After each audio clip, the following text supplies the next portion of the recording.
Assalamualaikum warahmatullahi wabarakatuh. Bismillahirrahmanirrahim. Alhamdulillah.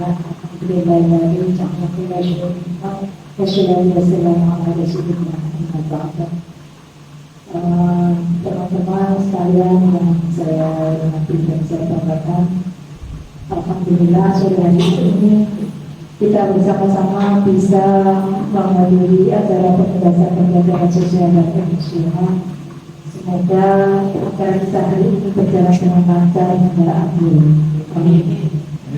Kedua mempelainya selawat dan salam semoga senantiasa tercurahkan kepada Nabi Muhammad SAW.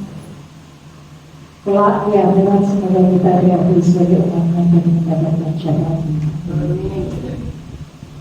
Bapak Ibu, teman-teman sekalian yang berbahagia, pada hari ini saya akan melakukan aksi Natal pembebasan pembelajaran sosial dan emosional.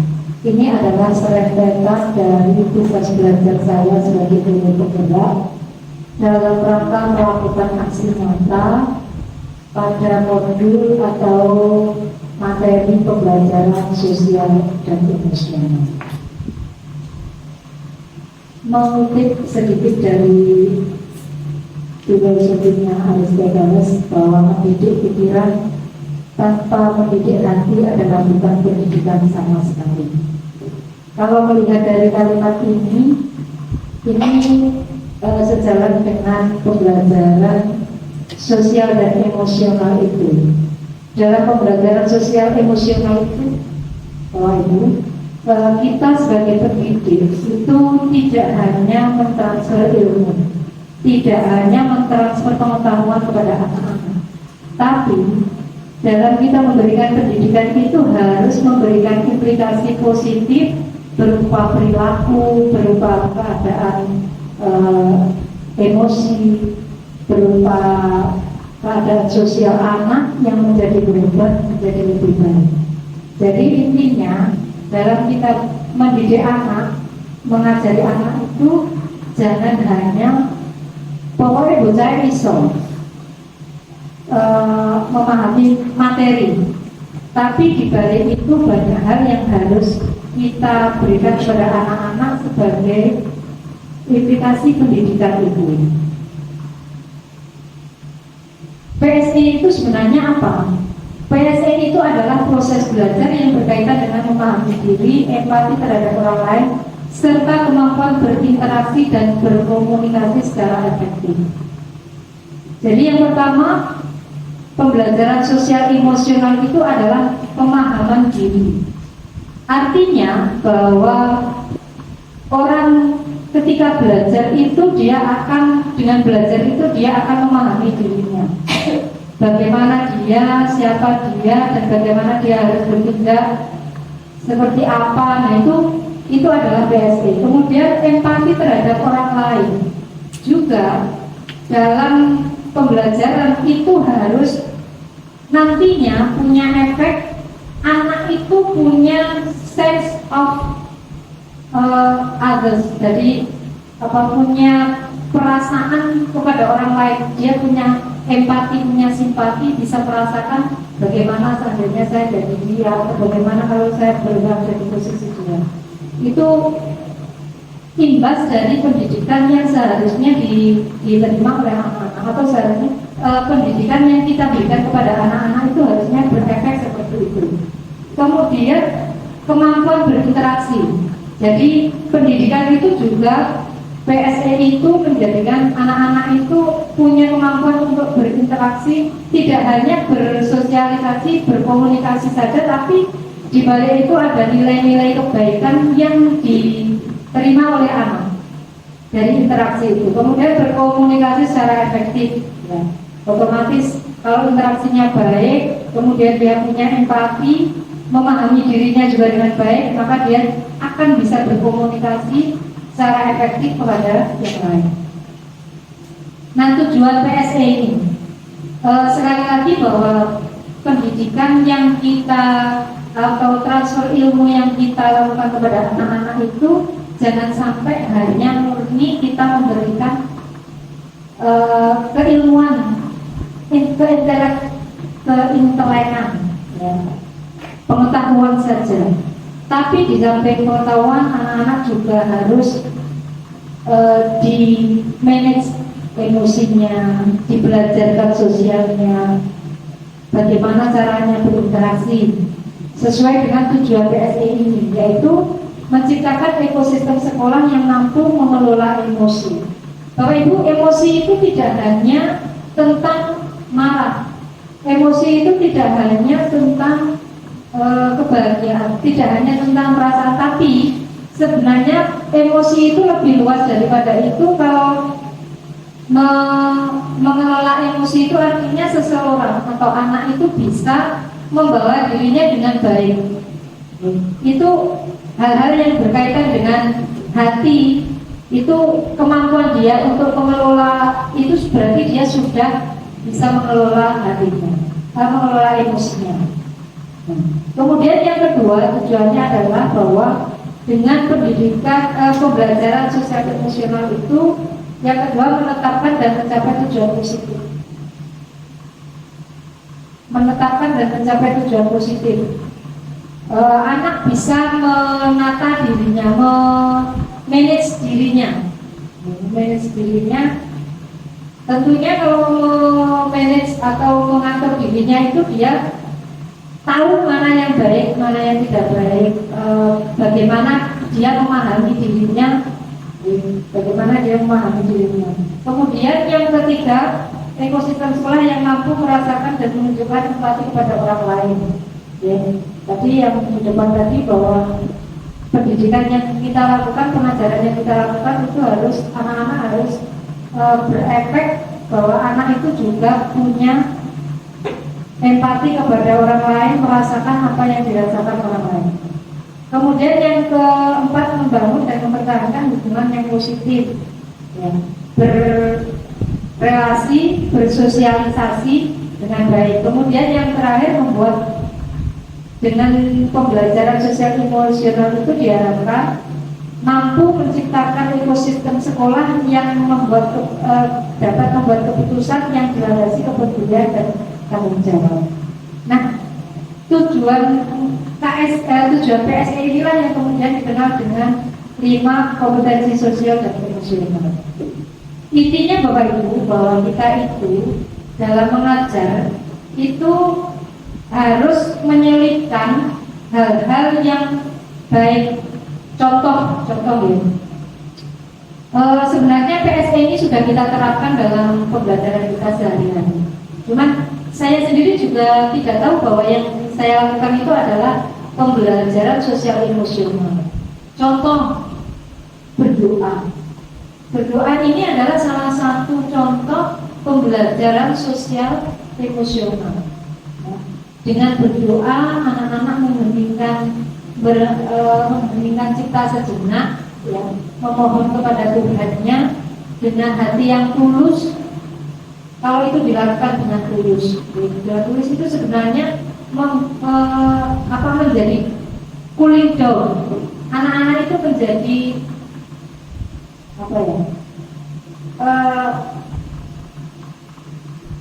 meredam semua gejolak yang ada di dalam hatinya kalau itu hal-hal yang tidak baik. Dengan cooling down, dengan berdoa itu sebenarnya membelajarkan anak supaya dia tidak bisa mengelola emosinya.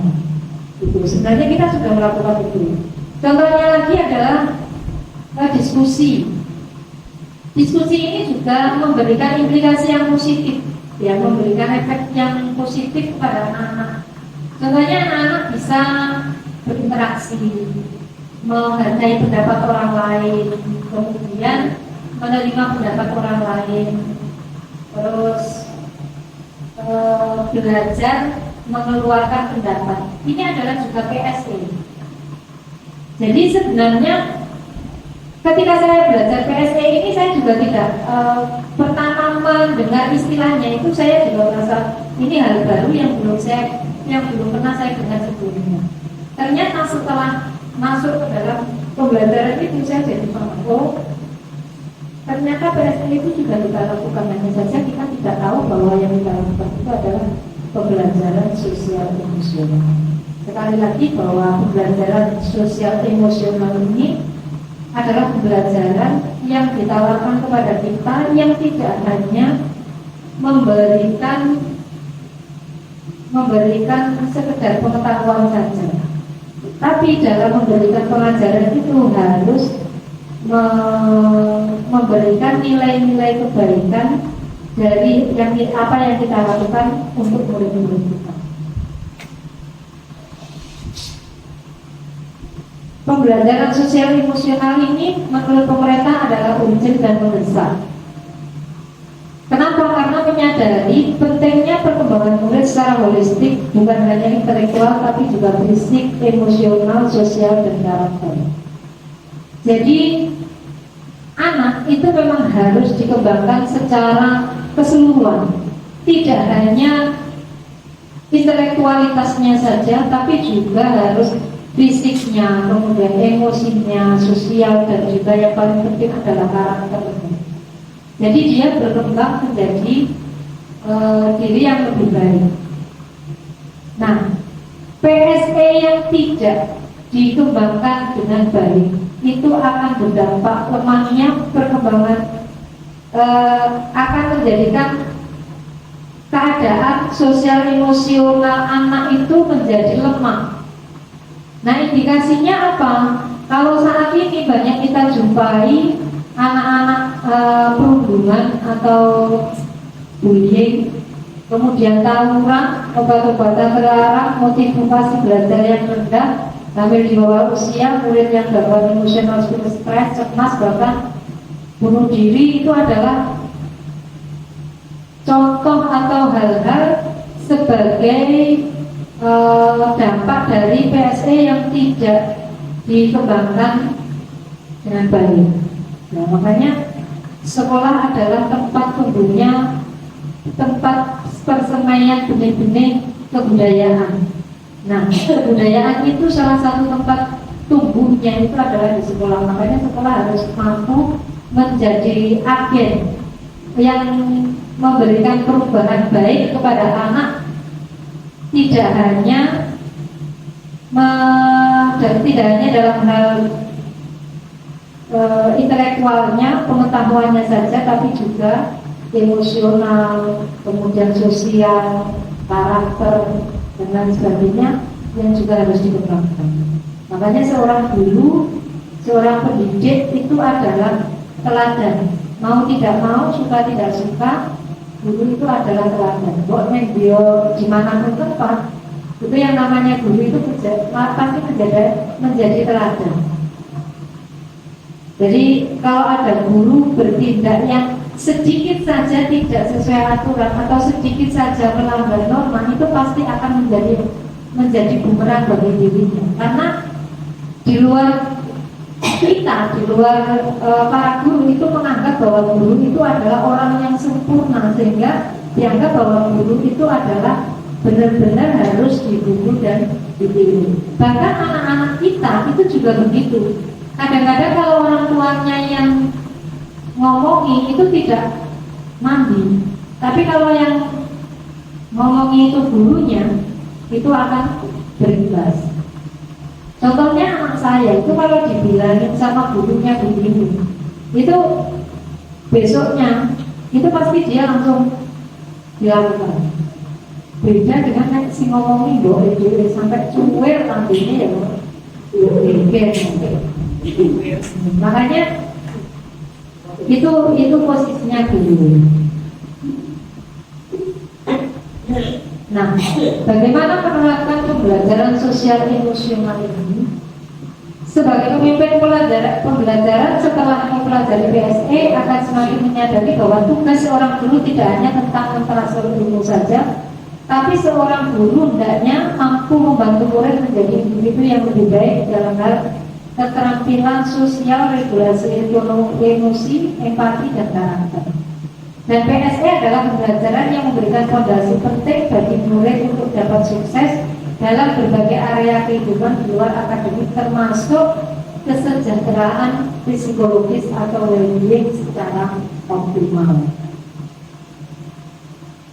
Nah, kesejahteraan psikologis atau well-being itu secara optimal itu ditandai dengan kondisi individu yang satu memiliki sikap positif terhadap diri sendiri dan orang lain. Jadi kalau PSE ini diterapkan benar-benar dilakukan oleh Bapak Ibu guru, nanti anak-anak itu akan mendapatkan salah satu imbasnya itu adalah anak-anak mendapatkan kesejahteraan psikologis atau well-being.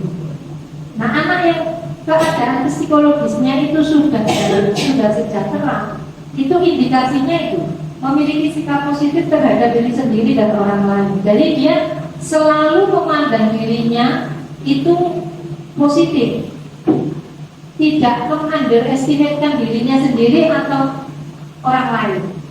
Jadi dia itu selalu husnudzon. Kalau dia husnudzon itu dia selalu optimis. Dia selalu merasa bisa, tapi bukan sombong, ya. Tidak berarti sombong. Nah, itu salah satu indikasi bahwa anak itu sudah memiliki well-being yang baik. Yang kedua, dapat mengatur keputusan dan mengatur tingkah lakunya sendiri. Jadi ketika anak itu sudah mapan psikologisnya, maka dia akan dalam mengambil keputusan dia akan bijaksana. Kemudian terhadap perilakunya sendiri dia juga sadar. Artinya dia baik atau tidak baik itu sudah berpikirnya rendah. Kemudian yang ketiga, sebagai indikasi dari kesejahteraan psikologis anak itu adalah dapat memenuhi kebutuhan dirinya dengan menciptakan dan mengelola lingkungan yang baik. Jadi memenuhi kebutuhan dirinya itu artinya kebutuhan yang berkaitan dengan dirinya sendiri. Contohnya, umpamanya dia harus belajar. Dia sebagai muslim umpamanya harus beribadah. Itu dia memenuhi kebutuhan sendiri, itu sudah menyadari itu. Tanpa disuruh, tanpa dia harus ingat bahwa kalau dia tidak melakukan itu nanti akan dipukul atau bagaimana. Dia tidak lagi memikirkan itu, tapi dia itu sudah menjadi sebuah kebutuhan. Berarti dia secara psikologis dia sudah mapan, sudah sejahtera. Kemudian yang keempat, mempunyai tujuan hidup yang membuat hidup mereka bermakna. Jadi tidak ada dia bermalas-malasan, tidak ada dia malas untuk belajar, tidak ada dia bangkong-bangkong lagi, tidak ada dia meluangkan waktu untuk hal-hal yang tidak bermanfaat. Refreshing itu menurut saya bisa dilakukan, tapi tidak seluruh hidup kita untuk refreshing. Jadi anak-anak itu refreshingnya dan belajarnya itu banyak refreshingnya. Di sekolah refreshing, di rumah refreshing, malam refreshing, pokoknya all in refreshing. Giling lah, sekarang bayarnya giling. Jadi itu.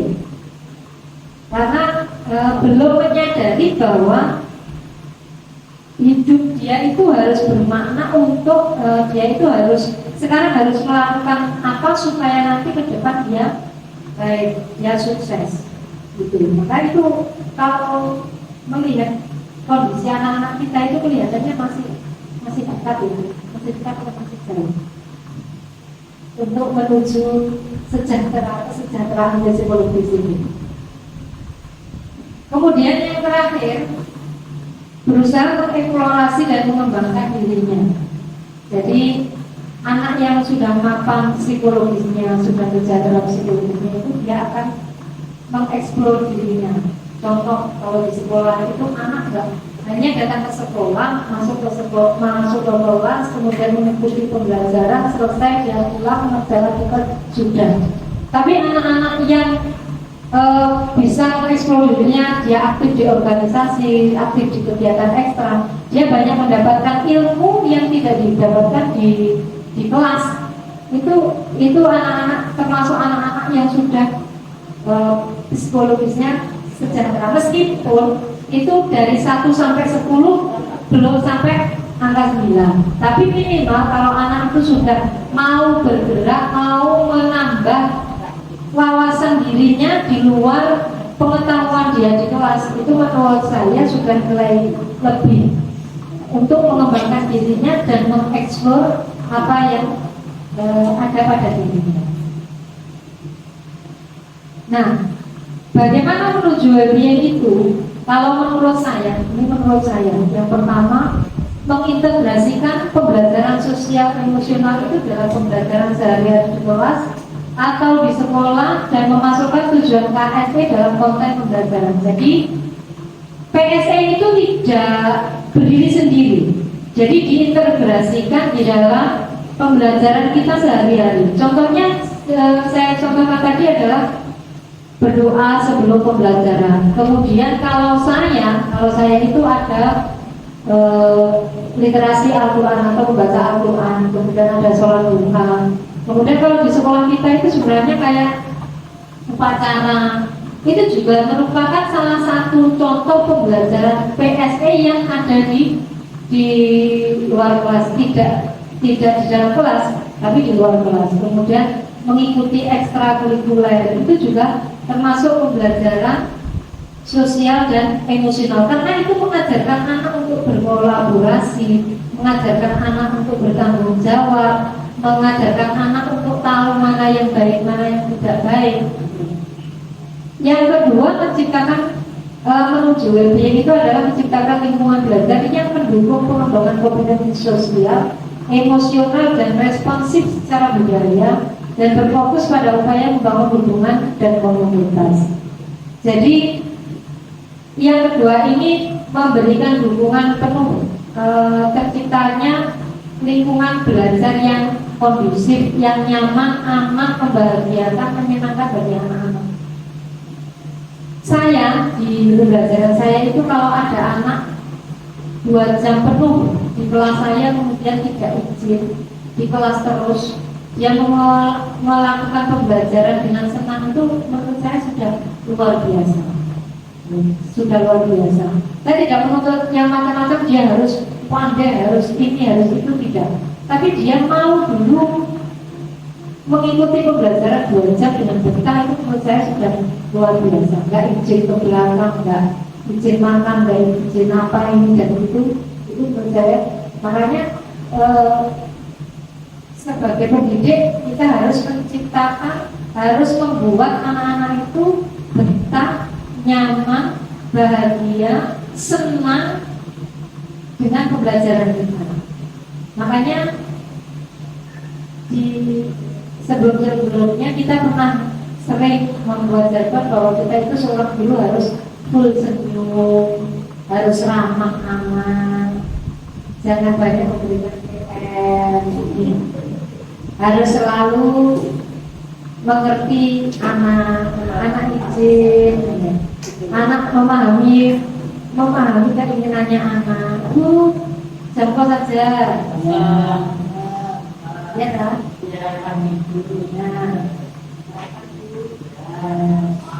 Pokoknya iya. Tapi sebenarnya bukan tidak juga seperti itu. Ya, pokoknya kalau kita itu di sini itu memang istimewa. Saya selalu teringat dengan kata-katanya begitu itu, bahwa anak-anak kita itu unik tapi tidak menarik. Itu pokoknya selalu jadi menggelitik di otak saya. Makanya kita itu harus sabar.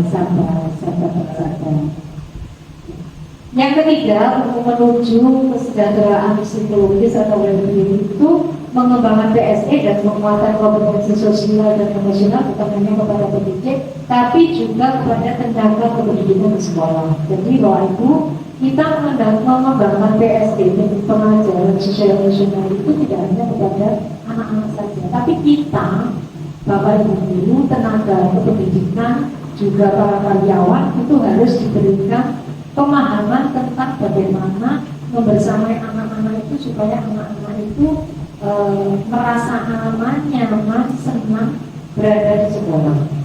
Jadi tidak hanya Bapak Ibu gurunya, tapi juga seluruh ekosistem yang ada di sekolah, stakeholder yang ada di sekolah itu harus memahami bagaimana PSE diterapkan di sekolah. Contohnya mengadakan workshop bersama-sama tentang bagaimana mengelola lingkungan sekolah ini supaya anak-anak betah di sekolah bersama guru dan karyawan, antara lain itu. Terakhir, Seperti yang dikatakan oleh Pak Menteri kita, bahwa perubahan adalah hal yang sulit dan penuh dengan ketidaknyamanan. Namun perubahan tidak dapat dimulai dari atas, semuanya berawal dan berakhir dari dulu. Jangan menunggu apa-apa, jangan menunggu perintah, ambillah langkah pertama. Jadi kita itu memang ujung tombak ini, ujung tombak perubahan yang abadi itu memang perubahan itu, dan kitalah yang menjadi ujung tombak ini. Maka mari kita mulai dari hal yang terkecil yang kita bisa lakukan untuk menuju perubahan itu. Pembelajaran sosial dan emosional ini bukan hal baru, tapi kadang-kadang kita juga lupa.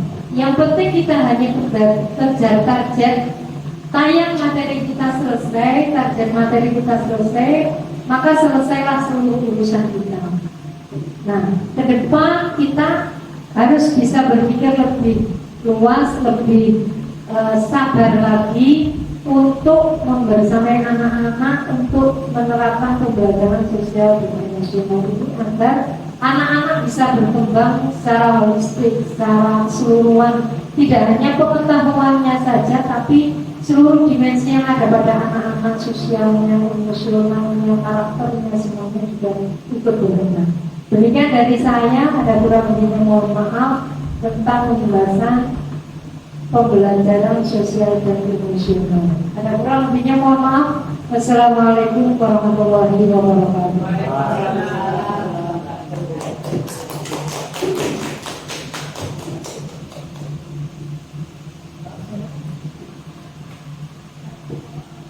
Assalamualaikum warahmatullahi wabarakatuh.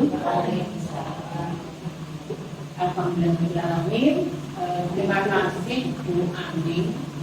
Pada pertemuan ini kita mendapatkan banyak hal dari aksi nyata Bu Andi, pembahasan pembelajaran sosial dan emosional. Review dari saya pribadi, benar berarti kita sebagai pendidik harus intinya PST, pembelajaran sosial dan emosional ini juga jangan dilupakan. Jadi antara AQ, EQ dan SQ begitu ya Bu Ani, harus diingat. Sehingga intinya dari pertemuan ini yang saya garisbawahi, saya pribadi sebagai pendidik mengingatkan kembali kepada saya untuk selalu kita mengedepankan juga pembelajaran sosial emosional, mendidik apa tadi sebenarnya, mendidik pikiran tanpa mendidik hati itu adalah bukan pendidikan, itu sangat setuju. Terima kasih ilmunya Bu Ani, semoga kita semuanya di sini diingatkan kembali untuk benar-benar menghadapi anak dengan hati. Terima kasih. Wassalamualaikum warahmatullahi wabarakatuh.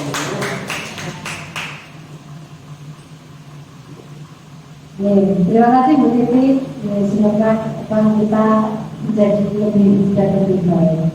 Oke, saya akhiri dari saya dan terima kasih atas kehadiran teman-teman.